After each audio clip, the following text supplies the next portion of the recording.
네, 논문 쓰는 사람들은요, 이 데이터, 요새 데이터 분석 많이 하니까, 뭐 통계 분석을 해서 나온 결과를 가지고 우리가 세운 가설을 검증하는 그런 논문을 많이 쓰지 않습니까? 요즘에.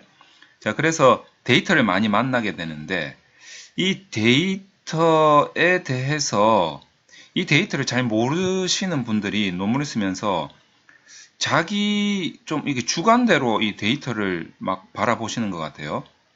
데이터는 절대 그렇게 바라보시면 안 됩니다. 뭐 예를 들자면 어떻게 바라보는 것이 주관적으로 바라보는 것인가?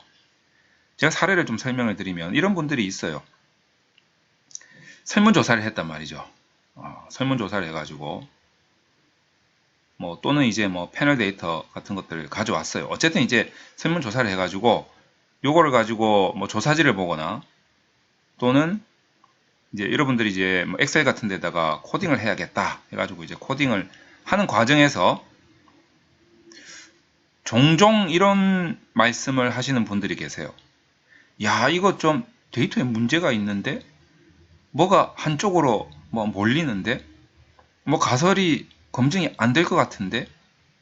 응답을 잘못한 것 같은데? 막 이런 느낌을 받았다며 이런 말씀을 하는 분들이 많이 계십니다. 자, 근데 이제 데이터는 사실 우리가 대부분의 논문에서는 그냥 단순하게 현황을 보는 뭐 파트도 있긴 있겠지만 이 현황을 보는 것을 연구 문제로 삼아서 가설 검증하지는 않아요. 대부분 이제 뭐 어떤 인과관계에서 이 결과에 대한 원인을 찾으려고 하는 거죠. 도대체 원인이 뭐냐? 이런 논문들이 상당수의 비중을 굉장히 많은 비중을 차지하고 있단 말이에요.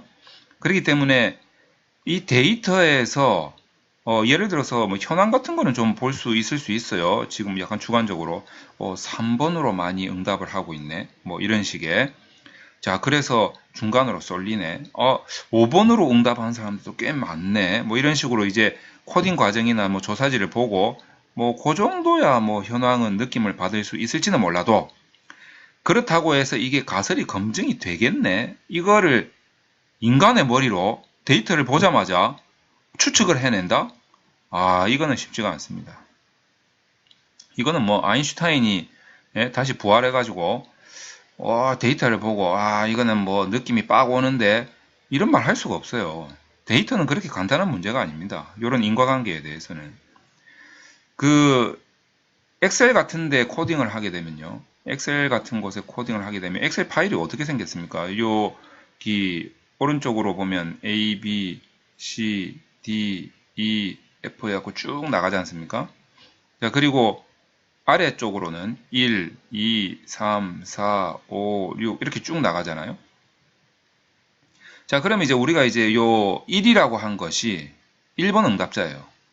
2라고 한 게 2번 응답자고 3이라고 한 게 3번 응답자, 4라고 한 게 4번 응답자 뭐 이런 식으로 쭉 나간다는 거죠. 이거는 뭐 SPSS뿐만 아니라 엑셀뿐만 아니라 SPSS 뭐 R 뭐 다 똑같습니다. 자, 그 다음에 이제 오른쪽으로 요렇게 가는 거. 이게 뭡니까? 이게 그냥 첫 번째 문항이에요. 두 번째 문항, 세 번째 문항, 네 번째 문항, 다섯 번째 문항, 여섯 번째 문항. 뭐 이렇다 이거죠. 자, 그러면 뭐 예를 들어서 간단하게 첫 번째 문항부터 시작해가지고 두 번째 문항, 세 번째 문항이 이렇게 세 개가 독립변수라고 한번 생각을 해봅시다. 자, 그리고 D, E, F 이 세 개가 종속변수라고 한번 생각해 봅시다. 자, 그냥 D만 종속변수라고 한번 생각해 봅시다. 자, 그러면 A가 3이 맞네. 어쩌다가 4 하나 나오고 뭐 3이 맞네. 이렇게 쭉 나가는 거야. A에 대한 현황을 본 거잖아요. 그러니까 뭐 요거야 뭐 요 하나만 보니까 A 열 이게 열이죠. 이렇게 가는 게 열이죠. 그리고 로우라고 하고 그 다음에 요렇게 한 응답자가 옆으로 쭉 말한 거를 행이라고 하죠. 컬럼이라고 하죠. 그냥 COL이라고 쓰겠습니다. 컬럼이라고 하죠. 그러니까 다시 말해서 이 열은 결국 문항을 말하는 거죠. 또는 변수를 말하는 겁니다. 자, 그래서 이 하나의 열에 대한 현황을 보는 거는 요렇게 내려가면서 뭐 코딩을 하면서 보통 이제 코딩은 한 사람의 응답자 설문지를 가지고 1번 문항, 2번 문항 요렇게 행으로 코딩을 많이 하는데 코딩을 다 해놓고 A열에 대해서 뭐 어떻다 저떻다 이 A 문항이 A 변수가 예를 들어 가지고 중간에 많이 몰린다 요런 거는 조금 가늠해 볼 수 있어요. 자 그런데 코딩을 하면서 이 사람이 요렇게 3333333333으로 응답을 하고 있네. 이건 문제가 있네. 이런 사람들이 이거는 이 인간의 머리로 알 수가 없다는 거예요. 제가 말씀드리는 게. 왜냐하면 이걸 다 해봐야 뭐 4, 4, 4, 5, 4 이렇게 쭉쭉쭉쭉쭉 해보면 이게 다 코딩이 되어야 이 사람은 자 A가 3인데 D가 3이에요. 변하지가 않구나. 이 사람은 변하지가 않구나. 이 사람은 4로 변하는구나. 이 사람은 5로 변하는구나. 이 사람은 변하지가 않는구나. 이 사람은 변하지가 않는구나. 이 모든 사람들의 A, B, C에 대한 코딩과 D에 대한 코딩의 경향을 봐야 알 수 있다는 거죠. 경향을 봐야 이게 인과관계가 어떤 플러스 방향으로 좀 있겠네. 아니면 좀 이게 확 변하겠는데? 아니면 확 안 변하겠는데? 이거를 알 수가 있는데 이거를 한 사람 한 사람 코딩 과정에서 또는 조사지를 보고 알 수가 없다는 거예요. 근데 여러분들은 자꾸 간혹 가다가 어떤 분들이 이 뭐 데이터를 많이 다뤄보지도 않으셨으면서 코딩을 하다가 조사지를 보면 이거 뭐 좀 응답들이 좀 이런데 저런데 막 판단을 하신단 말이죠. 그거는 조금 문제가 있다. 코딩을 다 해놓고 열과 행의 경향을 종합적으로 봐야 되는데 쉽지가 않다. 이렇게 말씀드립니다. 그래서 따라서 변수나 문항 하나하나에 대한 현황은 여러분들이 좀 추측을 할 수도 있기는 있어요. 자, 그런데 그것들의 행과 열로, 자, 행열이라고 하죠. 행과 열로 이루어진 이 데이터, 요걸 이제 우리가 소위 말해서 프로그램에서는 데이터 프레임이라고 하는데, 데이터 프레임이라고 하죠. 행과 열로 구성된 것들을 데이터 프레임이라고 하는데, 이 데이터 프레임에 대한 행과 열의 경향을 파악하기는 쉽지가 않아요. 그래서 요거는, 요 인과관계는 결국 어떻다? 변수들 간의 관계는 분석을 해봐야 알 수가 있다는 거죠. 분석해봐야. 그래서 이 부분을 여러분들이 좀 잘 생각을 해서 데이터를 바라보는 시각을 좀 키우셔야 됩니다. 그리고 이 데이터를 바라보는 또 하나의 관점이 있는데 그게 어떤 거냐면 요거는 이제 이 데이터를요. 자, 요 데이터를 뭐 조사지를 보거나 뭐 코딩하는 단계, 아주 초반 단계에서의 이 데이터를 바라보는 관점이죠. 자, 그런데 이제 또 하나의 관점은 어떤 관점이 있냐면 이 데이터로 인해서 자, 분석한 결과. 자, 이 결과를 보고 해석하는 단계에서 우리는 이 데이터를 보는 관점이 좀 정확해야 됩니다. 대부분의 논문 쓰는 이 학생들이나 연구자들은 이 결과가 나오잖아요. 그럼 이 해석을 하는데 자, 여러분 상식적으로 한번 생각을 해보세요. 이 데이터 분석을 해서 나온 결과의 해석이 결국에는 그 원인이 어디 있습니까? 데이터에 있잖아요. 데이터에. 자, 그러면 이 데이터가 원인이기 때문에 이 해석상에서 만약에 문제가 일어났다면 그 해석에 대한 기본적인 원인을 데이터에서 찾아서 여기에서 해석의 어떤 기준이라든지 해석의 답을 찾아야 정상 아니겠어요? 그런데 대부분 이 해석을 거의 뭐 이런 경우까지 있어요. 거의 상상의 나래를 펼치는 거죠. 본인이 그냥 추측을 합니다. 뭐 이래서 나왔겠지 이러면서 이제 자 그런데 우리는 정확하게 이 결과에 대한 해석이 예를 들어 가지고 그냥 뭐 순풍에 돛단 듯 구렁이 담 넘어가듯이 잘 나오면 전혀 문제가 없어요. 그런데 내가 예상했던 결과와 다르게 나왔을 때 이 해석이 굉장히 힘들어지는 거죠. 자, 그때는 구렁이 담 넘어가듯이 안 된단 말이에요. 뭔가 안 맞아. 논리적으로도 맞지 않고 뭔가 이상해. 그때 이제 본인은 아마 이래서 이랬을 거야 라고 하면서 이때 설문조사 했던 사람들이 아마 아침에 기분이 안 좋았을 거야 뭐 이러면서 이제 뭐 상상의 나래를 펼치면서 연구의 한계 뭐 이런 식으로 막 적는단 말이죠. 자, 그런데 그렇게 하시면 안 되고 이 결과에 대한 해석이 예를 들어서 중간에 아무 문제가 없어요. 뭐 예를 들면 이런 거죠. 뭐 억제 효과 같은 거. 서프레션 이펙트라고 해가지고 법칙 타당성의 위배라는 거죠. 뭐 전문적인 용어로는 법칙 타당성의 위배. 여러분 법칙 타당성이 뭔지 아십니까? 법칙 타당성. 때리면 아파야 정상이라는 거예요. 욕하면 기분 나쁜 게 정상이라는 거죠. 그런데 때렸는데 즐거워해. 오른쪽 뺨을 때렸는데 왼쪽 뺨을 막 내밀고 이런단 말이죠.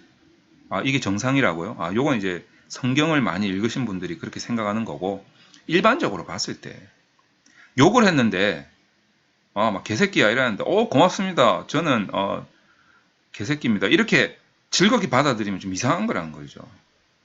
굉장히 마음의 수련이 잘 되신 분들은 그거를 뭐, 마인드 컨트롤로 승화시킬 수 있을지는 모르겠는데, 일반적이지 않다는 거죠.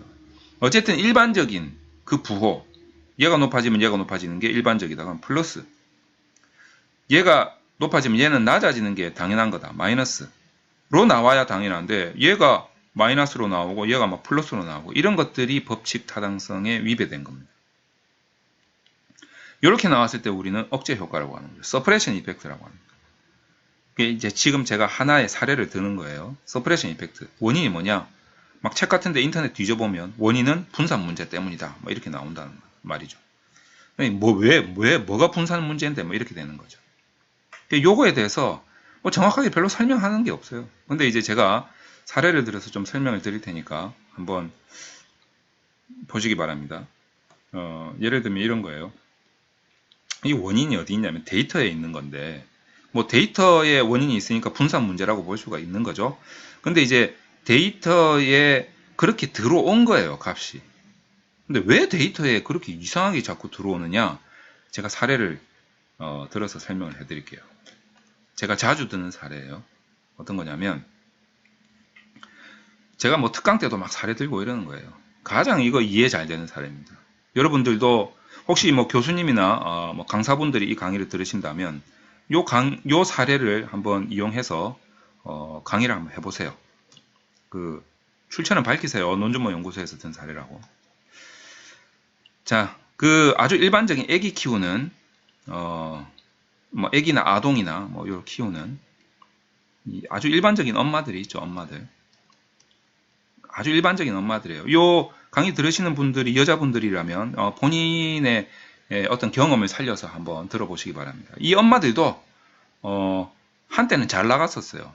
성깔 좀 있었다는 거죠. 뭐 그런 엄마들부터 시작해가지고 굉장히 자상한 엄마도 있고, 뭐 진짜 천생조강지처 뭐 이런 분들도 있고, 뭐 다양하단 말이죠. 이 엄마들도 성격이 다양해.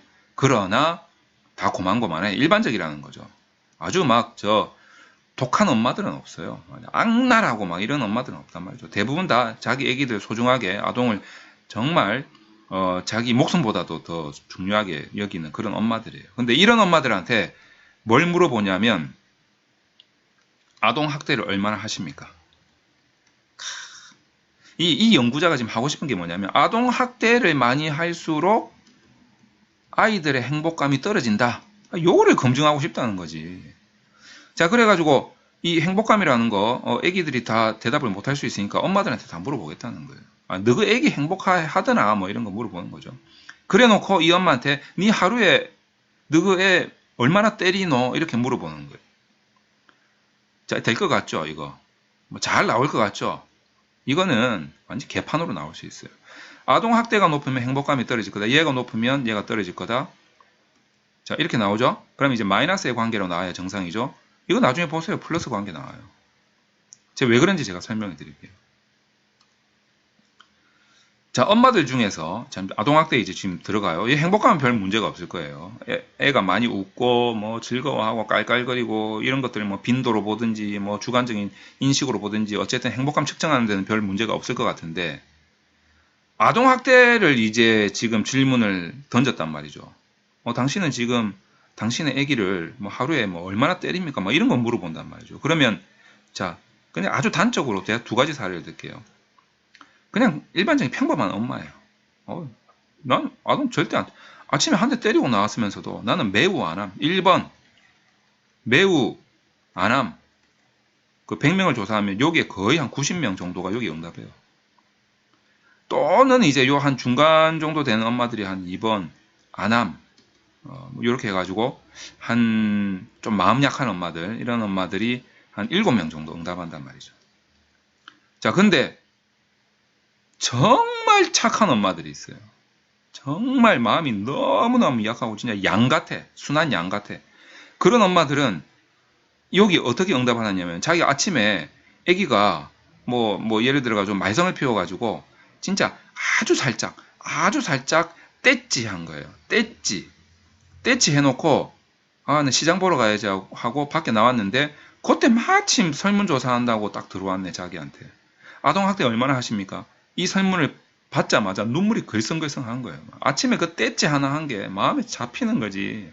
너무 착해가지고 나는 나쁜 엄마야, 나는 못된 엄마야, 막 속으로 이렇게 막 눈물이 글썽글썽 하면서 결국에는 3번 보통 이렇게 한단 말이에요. 보통 이게 한 3사람이 있단 말이에요. 자, 그러면 자 1 매우 안함, 2 안함, 3번 보통, 뭐 4번 한다, 5번 매우 한다. 이거 대답하겠습니까? 이거 거의 안 한단 말이죠. 이거. 여기에 대답한 사람이 있으면 이거는 바로 이상치. 지금 요것도 이상치일 판인데, 예? 요것도 이상치일 판이에요. 지금 100명 중에 97명이 여기 대답했는데 이 3명 이상치로 나오지 않겠어요?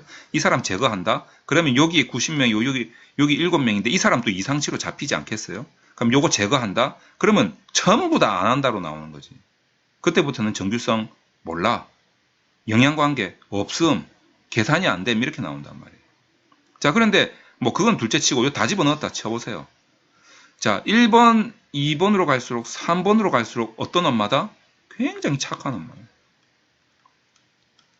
자, 그러면 1번, 2번, 3번으로 갈수록 더 착하니까 엄마가 착하니까 행복해지지 않겠어요, 아이들이? 그럼 그 말은 뭔데? 아동학대를 많이 할수록 애들이 행복해진다. 플러스가 나온다는 거예요. 정말 희한하지 않습니까? 이런 경우가 제법 많아요. 원인이 뭐 어디에 있습니까? 원인이. 요 데이터에 있다는 거죠. 요 데이터에. 요 데이터가 여러분은 이상하다. 내 데이터가 왜 이렇게 됐지? 이유가 뭐냐면 여러분들이 되지도 않을 변수를 쓴 거예요. 지금.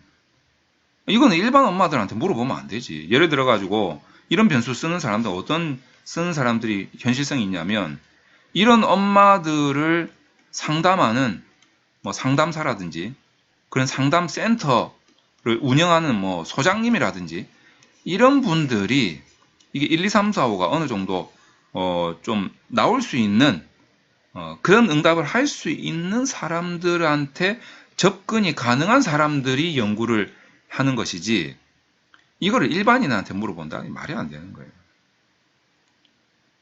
여러분들이 무리한 거지. 이런 걸 하고 싶었는데 내가 하고 싶다고 해서 연구 다 할 수 있는 게 아니에요. 현실성도 있어야 돼요. 내가 접근 가능성이 있어야 된다는 거지. 그래 놓고 나는 뭐 진짜 한 4만 명 정도 조사했는데 왜 안 되나 이러고 있으면 안 된다는 거예요. 그러니까 이 현실성 문제를 따져야 됩니다. 이 변수에 대한 선정 문제가 굉장히 중요합니다. 그냥 뭐 한다고 다 되는 게 아니라는 거죠.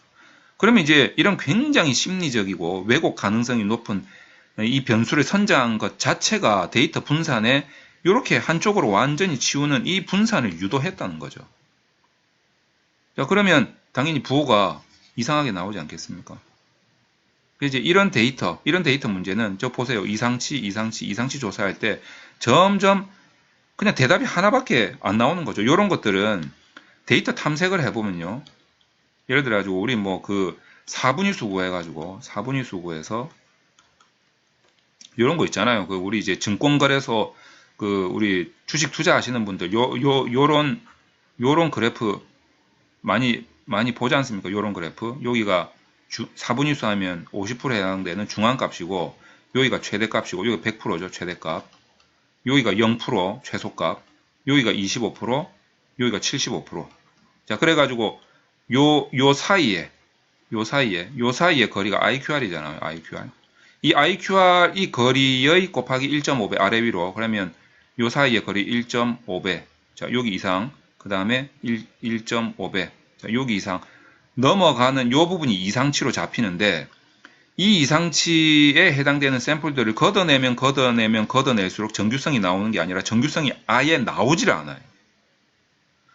자, 이런 변수, 이런 문항을 사용을 했다면 이 문항 가설 검증에 데리고 가야 되겠습니까? 데리고 가면 안 되지. 이런 그림 자체가 나오지가 않아요. 뭐 이상하게 막 이렇게 나온단 말이죠. 그냥 뭐 찌그러진 그림, 이런 그림이라든지 예? 뭐 이런 그림이라든지 아니면 그냥 네모만 나온다든지 이상한 형태의 데이터 탐색이 된다는 거죠. 그러니까 여러분들이 이 데이터를 바라보는 게 처음에 코딩할 때도 그렇지만 결과에 대한 부분도 데이터에서 문제를 찾아요. 애초에 이제 경험이 많은 사람들은 애초에 이런 데이터가 들어올 것 같다라고 하면 그 변수를 사용 안 하는 모델을 선정해서 연구 문제를 제기한다는 거죠. 굉장히 영리해야 됩니다.